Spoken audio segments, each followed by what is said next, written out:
আসসালামু আলাইকুম।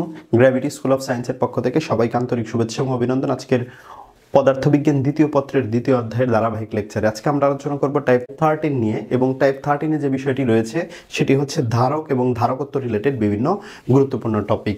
দেখো, শুরুতেই ধারকত্বের আলোচনা করা হয়েছে, তো তার আগে আমরা একটু ধারক জিনিসটা কি একটু সংক্ষেপে বোঝার চেষ্টা করি। ধারক হচ্ছে সেই সিস্টেম, যেই সিস্টেমের মাধ্যমে আমরা চার্জ সঞ্চয় করে রাখতে পারি। কোনো বস্তুতে চার্জ সঞ্চয় করে রাখার বিশেষ পদ্ধতিকেই বলা হয় ধারক। এবং ধারকত্ব জিনিসটা কি? তাহলে ধারক জাস্ট একটা ডেফিনেশন, এবং এটা একটা প্রসেস, যে প্রসেসে আমরা কোনো বস্তুতে চার্জ সঞ্চয় করে রাখি। হ্যাঁ, এবার আসি ধারকত্ব জিনিসটা কি। ধারকত্ব জিনিসটা হচ্ছে কোনো একটা ধারকের মধ্যে 1 ভোল্ট বিভব পার্থক্য তৈরি করতে, কোনো একটা ধারকের মধ্যে 1 ভোল্ট বিভব পার্থক্য তৈরি করতে যে পরিমাণ চার্জ সঞ্চয় করে রাখতে হয় তাকেই কিন্তু কি বলে? ধারকত্ব বলে। আমি আবারও বলতেছি, এই যে ধারকত্বের ডেফিনেশনটা তোমরা দেখে আসো। সেটা হলো, আচ্ছা এখানে একটা সম্পর্কের কথা বলছে, আগে এটা যদি একটু বলি। কোনো পরিবাহীর তড়িৎ বিভব এক একক পরিমাণ বৃদ্ধি করতে পরিবাহীতে যে পরিমাণ চার্জের প্রয়োজন হয় তাকে পরিবাহীর ধারকত্ব বা চার্জ ধারণ ক্ষমতা বলে। অলরেডি কিন্তু আমি এই কথা বলছি যে 1 ভোল্ট বিভব পার্থক্য তৈরি করতে যে পরিমাণ চার্জ সঞ্চয় করে রাখে তাকে ধারকত্ব বলে। এখন একটা কথা বলছি এখানে, যদি কোনো পরিবাহীতে কিউ পরিমাণ চার্জ প্রয়োগ করলে বি পরিমাণ বিভব পরিবর্তন হয়, তাহলে তাহলে এই কি বলে, এই চার্জ আর ভোল্টেজের মধ্যে সম্পর্ক হলো কিউ সমানুপাতিক বি। তাহলে ধারকত্ব আর ভোল্টেজের মধ্যে সম্পর্ক কি? কিউ সমানুপাতিক ভি। এখন এখানে সমানুপাতিক চিহ্ন যদি উঠিয়ে দিই তাহলে এখানে একটা ধ্রুবক আসে, সেটা হলো কনস্ট্যান্ট, সেটা হলো সি দিয়ে প্রকাশ করা হয়েছে, এবং সেই সিটাই কিন্তু ধারকত্ব। এবং ধারকত্বের ফাইনাল ইকুয়েশন কি আসলো? C equal to Q by B. এখান থেকেও কিন্তু আমরা এই এক্সপ্রেশন থেকে ডেফিনেশন কিন্তু আমরা বলতে পারি, এবং এক্সপ্রেশন থেকে ডেফিনেশন বলার সিস্টেম হচ্ছে নিচের যেটা থাকে এটা একক বলতে হয়। 1 ভোল্ট বিভব পার্থক্য সঞ্চয় করে রাখতে যে পরিমাণ 1 ভোল্ট বিভব পার্থক্য তৈরি করতে যে পরিমাণ চার্জ সঞ্চয় করে রাখে তাকে কি বলে? ধারকত্ব বলে। তাহলে আমরা ধারকত্বের বিষয়টা জানলাম, ধারক কি এবং ধারকত্ব, এই দুইটা টার্ম সম্পর্কে জানলাম। এর পরের স্লাইডে দেখে আসি কি রয়েছে। ধারকত্বের সম্পর্কে বিস্তারিত আমরা আলোচনা করতেছিলাম, কিন্তু এই টাইপ 14তে যে বিষয়টা রয়েছে ধারকের ধারকত্বের নির্ভরশীলতা, মানে একটা ধারকের ধারকত্বটা কি কি বিষয়ের উপর নির্ভর করে। 1 নাম্বার রয়েছে পরিবাহীর পৃষ্ঠতলের ক্ষেত্রফল। যত বৃদ্ধি পরিবাহীর পৃষ্ঠতলের ক্ষেত্রফলের সাথে কিন্তু ধারকের একটা সম্পর্ক রয়েছে। পৃষ্ঠতলের ক্ষেত্রফলের সাথে ধারকের সম্পর্ক রয়েছে কেন? ধারকত্বের সম্পর্ক রয়েছে কেন? কারণ আমরা জানি, এই অধ্যায়ের শুরুর দিকে পড়তেছিলাম যে কোনো বস্তুকে যখন চার্জিত করা হয় তখন চার্জ কিন্তু ওই বস্তুর পৃষ্ঠে অবস্থান করে। চার্জ কোথায় অবস্থান করে? ওই বস্তুর পৃষ্ঠে অবস্থান করে। এখন কোনো বস্তুর পৃষ্ঠ যদি বড় হয় তাহলে সেখানে চার্জের পরিমাণও বেশি হবে।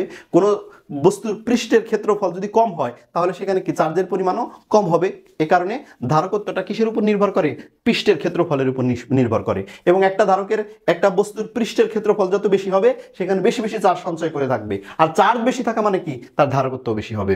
অর্থাৎ পরিবাহীর ধারকত্বের সাথে পৃষ্ঠতলের সমানুপাতিক সম্পর্ক। এরপরের কেসটা দেখো, পরিবাহী দুটির মধ্যবর্তী দূরত্ব যত কম হবে ধারকত্ব তত বাড়বে, আবার দূরত্ব বাড়লে ধারকত্ব কমবে। অর্থাৎ পরিবাহীর ধারকত্ব 1 পরিবাহীদ্বয়ের মধ্যবর্তী দূরত্ব। আসলে চার্জ সঞ্চয় করে রাখার জন্য যে দুইটা খুঁটি থাকবে, যে দুইটা খুঁটির মধ্য দিয়ে কারেন্টটা প্রবাহিত হবে, সেই খুঁটি দুইটার মধ্যকার দূরত্বের উপর নির্ভর করবে। এবং দূরত্বের সাথে সম্পর্কটা হলো ব্যস্তানুপাতিক রিলেশন। অর্থাৎ ধারকত্বের মানটা তাদের মধ্যকার ওই পরিবাহী দুইটার মধ্যকার দূরত্বের ব্যস্তানুপাতিক। এবং ধারকত্বের ক্ষেত্রে ওই পরিবাহী দুটির মধ্যকার দূরত্ব যত কম হবে তার ধারকত্ব তত বেশি হবে, আর পরিবাহীর দূরত্ব যত বেশি হবে তার ধারকত্ব কিন্তু ততটাই কম হবে। এরপরে 3 নম্বরে, পরিবাহী দুটির অন্তর্বর্তী মাধ্যমের প্রকৃতি বা পরাবৈদ্যুতিক হলে ধারকত্ব বাড়বে।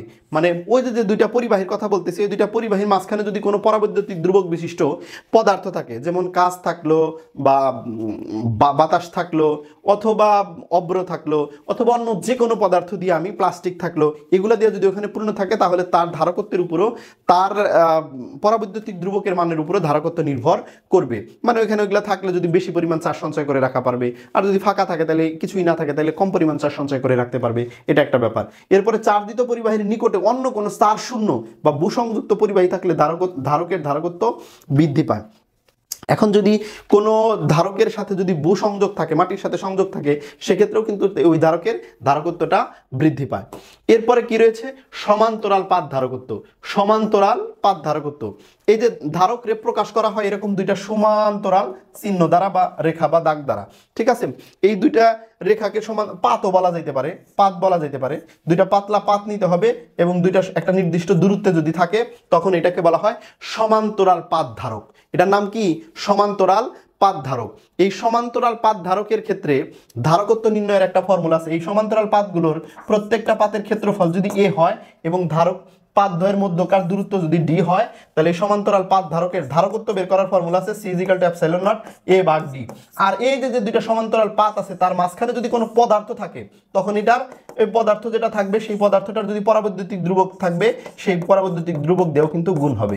তাহলে c = epsilon naught a ভাগ d অথবা c = epsilon naught k a ভাগ g, এটাই হলো সমান্তরাল পাত ধারকের ধারকত্ব নির্ণয়ের ফর্মুলা। এরপর আমরা এখান থেকে যে বিষয়টা আলোচনা করতে পারি সেটা হচ্ছে ধারকের সঞ্চিত শক্তি বা ধারকে কি পরিমাণ শক্তি জমা করে রাখতে পারে। কারণ চার্জ কিন্তু শক্তি। চার্জ শক্তি কিভাবে তোমরা বলতে পারো?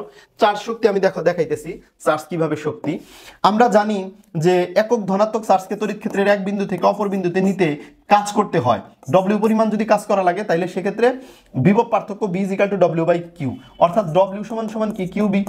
এই যে দেখো চার্জের সাথে শক্তির সম্পর্ক রয়েছে, অর্থাৎ কোন একটা জায়গায় চার্জ যদি বেশি হয় তাহলে ওইখানে কিন্তু এটা সরাইতে নড়াইতে কাজের পরিমাণও বেশি হবে, আবার চার্জ দিয়ে কিন্তু কাজও করা যাবে। তাহলে এই বিষয়টা কিন্তু এখানে রয়েছে w = qb-র সাথে জড়িত। এরপরে চার্জিত ধারক বলতে ধারকের পাতদ্বয়ের ব্যাটারির সাহায্যে বিপরীতধর্মী চার্জ সঞ্চিত করে রাখতে পারাকে বোঝায়। একটি আহিত বা চার্জিত ধারক প্রচুর পরিমাণে শক্তি তড়িৎ বিভব শক্তি হিসেবে সঞ্চিত করে রাখতে পারে।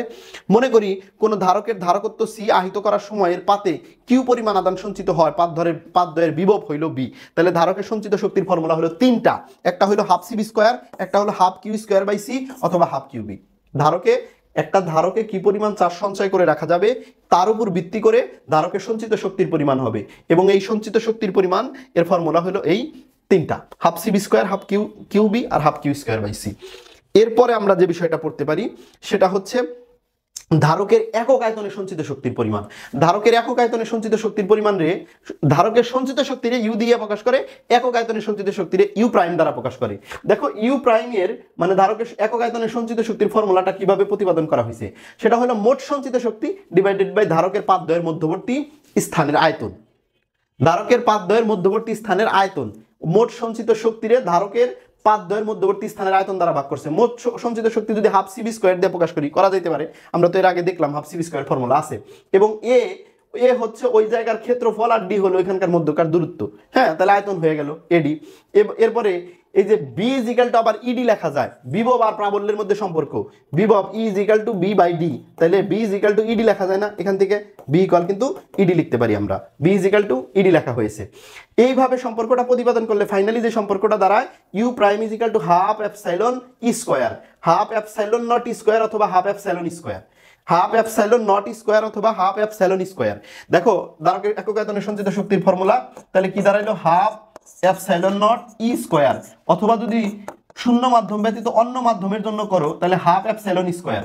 আবার এটা শূন্য মাধ্যমের সাথে রিলেট করে করা যায় half epsilon not K E square.